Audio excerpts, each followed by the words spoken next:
Happy birthday to you.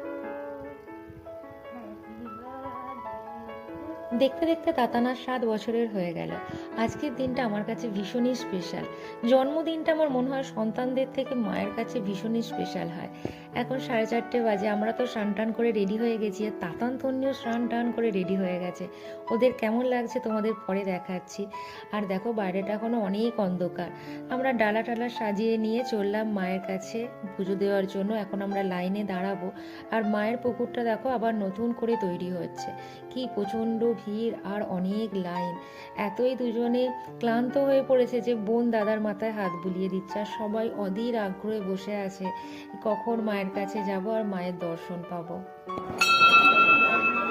অন্যবারের তুলনায় এবারে অনেক কম সময় আমাদের লাইনে দাঁড়িয়ে থাকতে হয়েছে। খুব তাড়াতাড়ি লাইনটা এগিয়ে গেছে। অপেক্ষার অবসান এবার ঘটতে চলেছে। মায়ের মন্দিরে আমরা এসে হাজির হয়েছি। আমরা তো মাকে দেখছি আর তোমাদেরকেও আমি দর্শন করাচ্ছি। দেখো কত সুন্দর লাগছে। অনেক প্রচণ্ড ভিড়, তবুও আমি দেখানোর চেষ্টা করছি মা যেন সবাইকে ভালো রাখে আর সুস্থ রাখে। আর মায়ের মন্দিরের ভিতরে 2টো পা রয়েছে, কিন্তু বাইরেও রয়েছে 2টি চরণ। এরপর আমরা এলাম শিব মন্দিরে ভোলানাথের কাছে। তন্নি ভোলানাথকে মালা পরিয়ে আর মাথায় জল ঢালছে।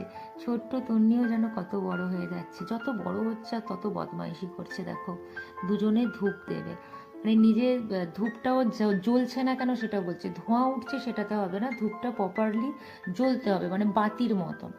তারপর রাজেশ লাইন দিয়েছে প্রসাদের জন্য, কারণ আজকে আমরা প্রসাদ গ্রহণ করব এখানে। ভাবলাম একটু নাট মন্দিরে বসবো, কিন্তু ওদের জন্য আর বসার উপায় নেই, এদিক ওদিক দৌড়াদৌড়ি করছে। তারপর আমরা হোটেলে ফিরে যাচ্ছি এখন। পরে আসবো আবার প্রসাদ গ্রহণের জন্য। দেখো কত লম্বা লাগছে তন্নিকে দেখতে।